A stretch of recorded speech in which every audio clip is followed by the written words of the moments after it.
Tonight, states of emergency. Teams rush to the rescue in Washington and Oregon as extreme weather leaves thousands stranded. I'm Katie Couric. Also tonight, President Bush stands by his Iran policy, despite new intelligence showing Iran stopped its nuclear arms program 4 years ago. 10 candidates, 10 questions. What country frightens you the most? A special series takes you inside the mind of the next president of the United States. And a college football coach scores the biggest victory of his career, saving a young man's life.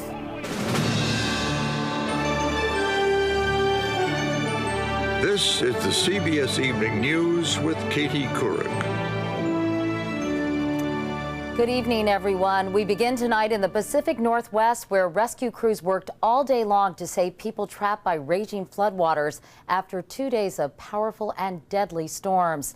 Some of the worst of the flooding is in Vernonia, Oregon, where the National Guard brought residents out in inflatable rafts. Floods and mudslides forced more evacuations around Seattle, and Interstate 5 was closed near Centralia, Washington, when the highway was covered by about 10 feet of water. That's where Bill Whitaker is tonight. Bill, what's the latest? Well, Katie, this is not a lake behind me. This is Interstate 5, the main north-south artery along the west coast. Now, as you said, portions of this road were under 10 feet of water. They have now closed 20 miles of this road. This is what the people here in the Northwest are having to cope with. Throughout the region, all day and all night, the National Guard stayed busy running non-stop rescue missions, saving hundreds of people from flooded houses and cars in Washington state alone. People standing outside their houses, all their stuff floating down the road. The 1-2 punch of back-to-back storms are the worst people here can remember. The scope of the devastation is staggering. At least 7 people dead, 111,000 people in 2 states left without power. Houses, roads, whole blocks, whole communities underwater. This enormous sinkhole in Seattle. This Walmart in Chehalis, Washington. Water everywhere. The whole house is completely filled with water. Down the road in Centralia, Luis Villanueva's house was a half mile from the river until last night. He and his wife had 5 minutes to flee. It looks like your house is in the middle of a lake. Well, I was thinking sell the house and move to another place. The town of Vernonia, Oregon was cut off from the world when a mudslide Monday blocked the road, and downed power lines left people there in the dark. The storm started roaring ashore Sunday with pounding waves and hurricane-force winds, pummeling the Northwest with rain, snow, and mud, forcing tens of thousands to evacuate. As difficult a situation as they're in, they're still thanking those who saved their lives. The storm is moving east now, leaving parts of the Northwest looking like a winter wonderland, but leaving much more of the region a disaster zone. Governor Gregoire says she has no idea how much this is going to cost, possibly billions. But the cost just to Washington business of having this road closed, $4 million a day. Katie? Bill Whitaker in Centralia, Washington. What a mess. Bill, thank you. Now to the Iran nuclear story. President Bush called a news conference today in part to address that new intelligence analysis that concludes Iran's nuclear program is not as immediate a threat as we were led to believe. But the president insisted today Iran is still a dangerous country and his policy will not change. Here's our chief White House correspondent, Jim Axelrod. President Bush says new intelligence that Iran has stopped trying to build a nuclear weapon changes nothing. I'm saying that I believe before the NIE that Iran was dangerous, and I believe after the NIE that Iran is dangerous. Unmoved by a stark reversal, a report 2 years ago said Iran was developing nukes. Mr. Bush says the world needs to keep up the pressure on Iran. I view this report as a warning signal that they had the program, they halted the program. And the reason why it's a warning signal is that they could restart it. The president said he only learned last Wednesday that Iran halted its nuclear weapons program after he had already heated up the warnings to Iran. So I've told people that if you're interested in avoiding World War III... Are you saying at no point while the rhetoric was escalating, as World War III was making it into conversation, at no point nobody from your intelligence team or your administration was saying maybe you want to back it down a little bit? No, nobody ever told me that. Having said, having laid that out, I still feel strongly that Iran's a danger. But maintaining an international coalition to confront Iran will no doubt be trickier now. China's ambassador to the United Nations said today, quote, "Things have changed because of this latest NIE." The momentum is going to move away from the world coming together because that sense of urgency that had dominated this issue has just gone away. Even a Secretary of State under the first President Bush, Lawrence Eagleburger, says this report makes the president's job of rallying allies much tougher.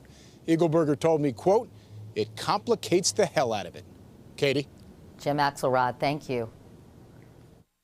Elizabeth Palmer has been covering the nuclear standoff. She's just back from Iran and in London tonight. Liz, what are they saying in Iran about this new intelligence analysis? The state-controlled media have interpreted the report very much as a victory for the regime and also a virtual guarantee that there will be no military strike against Iran by the U.S. anytime soon. But the regime, just like ordinary Iranians I spoke to last week, continue to be very worried that the U.S. and the UN are going to go ahead and try and impose even stricter sanctions on the country. Life for the average Iranian family has got a lot harder since the first sanctions started to bite a year ago. Food prices are up, gasoline's being rationed, and many Iranians have to moonlight at a second job just to make ends meet. Also, almost half Iran's population is under 20 years old. That's 30 million people.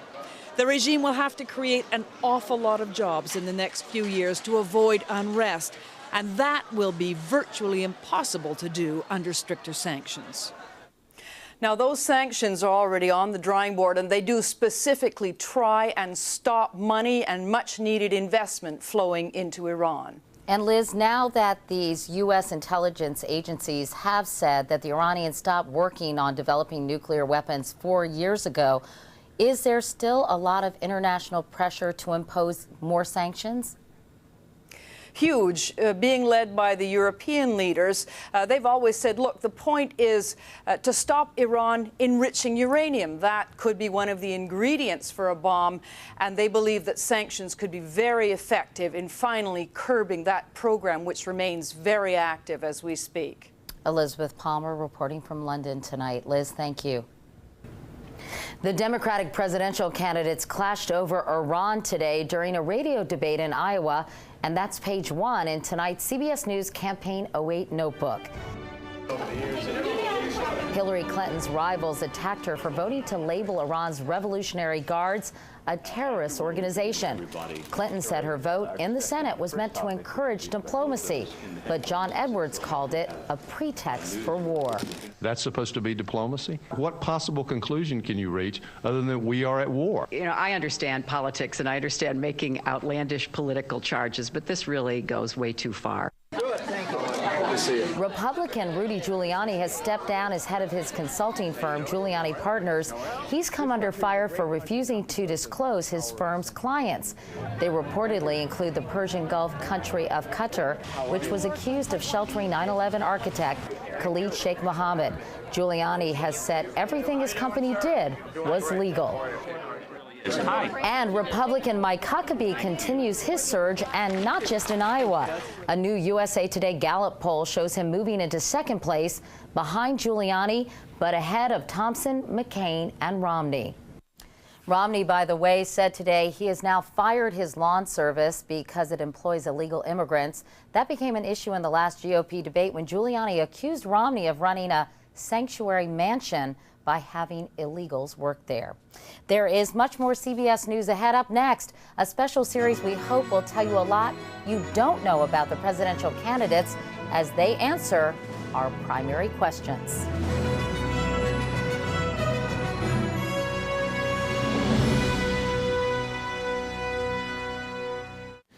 This presidential campaign season is the longest in history, but with so much at stake, public interest is running higher than ever. According to a CBS News poll, 76% of registered voters are following the campaign. By now, most of you know where the candidates stand. Tonight, we begin a series designed to find out who they are, a series we're calling Primary Questions: Character, Leadership, and the Candidates. In just 336 days, chances are you will elect one of them President of the United States. Why I believe our president has to be a person of integrity. Morals, strong morals, somebody who knows what they're talking about. And from what voters have told us, in this next election, there are no guarantees. It's really ridiculous to assume that because someone is your same complexion, that they will agree with you on major issues. This informal poll indicates that come November, policy positions may not rule the day.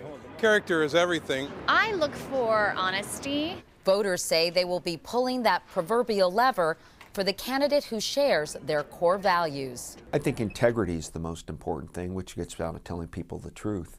So we sat down with 10 presidential candidates, one at a time, and posed 10 questions, ranging from, if you were elected president, what one book, other than the Bible, would you bring with you to the White House? Well, I would certainly bring my copy of the Constitution, because there apparently was not a copy in the Bush White House, the best I can determine. To fidelity.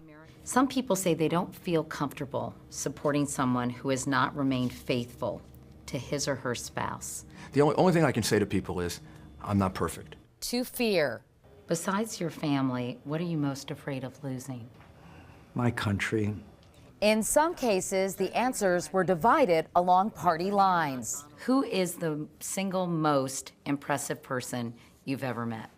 It would have to be Nelson Mandela. It probably would be Ronald Reagan. Well, almost all the answers. Who is the single most impressive person you've ever met? My father. I guess I'd say my dad. Some of the answers were surprising. You might be interested in knowing that Senator Clinton had the same exact answer as you did. She did. Some not so revealing. Well, no, actually, I probably shouldn't tell that story. You know what? There were moments of humor. When was the last time you lost your temper and what came of it? Probably within about 10 minutes ago. And moments of humility. What is the worst piece of advice you've ever given another person? Somebody would say, vote for me. And on more than one occasion, even these seasoned politicians were stumped. I'm going to have to think about this one. Am I allowed to think about these for a second? But in every exchange, what country in the world frightens you the most? And answers that will either reinforce or redefine your opinion of a potential president. The single most important thing they're looking for is resilience. Someone who can take a hit and get back up and move on.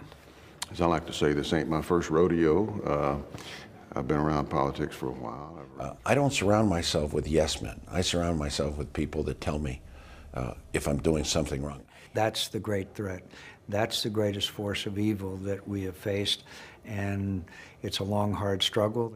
And I think that if we have a strong president at the helm, we shouldn't ever be afraid to talk to our adversaries and tell them what we think and where we stand. You're fine to go down if you go down based on the things you believe. And that's like, okay, if people reject what I really believe and what I really did, and they don't want that, that's fine. Tomorrow, the 10 candidates will answer our first question: what was your biggest mistake and what did you do about it? And throughout this series, you can go to cbsnews.com and click on CBS Evening News to see more of the candidates' answers to our primary questions. When we come back, a warning to holiday shoppers why your credit card interest rates could skyrocket even if you pay your bills on time.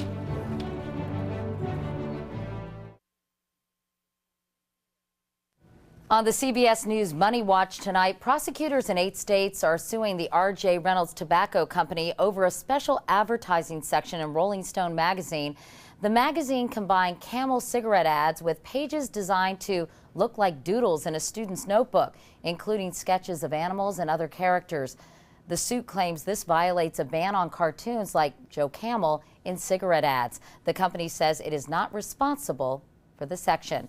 And some timely advice tonight for the holidays: check your credit card bills and check them carefully. Your interest rates could be headed up, even if you pay your bills on time. Chip Reed reports now from Capitol Hill.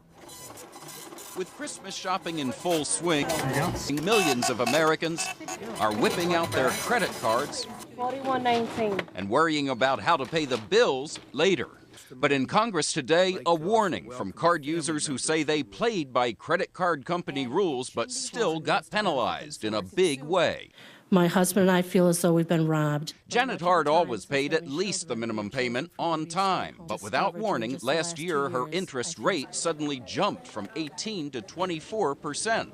Why? Because her credit rating dropped for reasons that had nothing to do with her credit card. That triggered an automatic rate increase that was applied to her existing balance. When I look at the money that we have paid to Discover during just the last 2 years, I feel sick. In the past 2 years, she's paid well over $5,000, more than $3,000 of it in interest.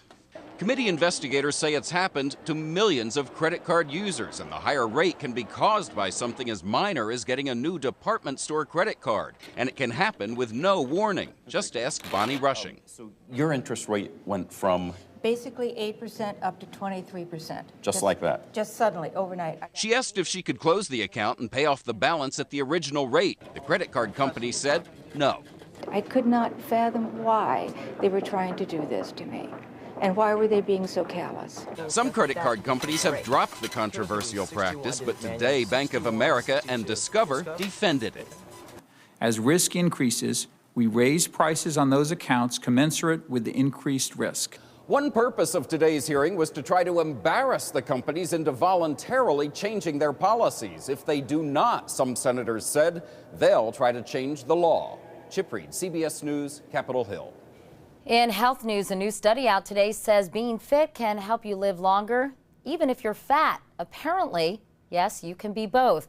Researchers who track men and women over 60 say those who did well on a treadmill lived longer than those who did not, and their weight wasn't a factor. The study found that even a little exercise can provide health benefits.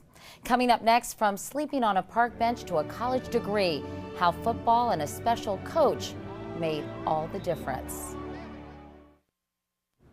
Now, you don't even have to be a football fan to appreciate our final report tonight. From Baltimore, Randall Pinkston has the story of an underdog who beat the odds. Number 14, Roderick Wolf!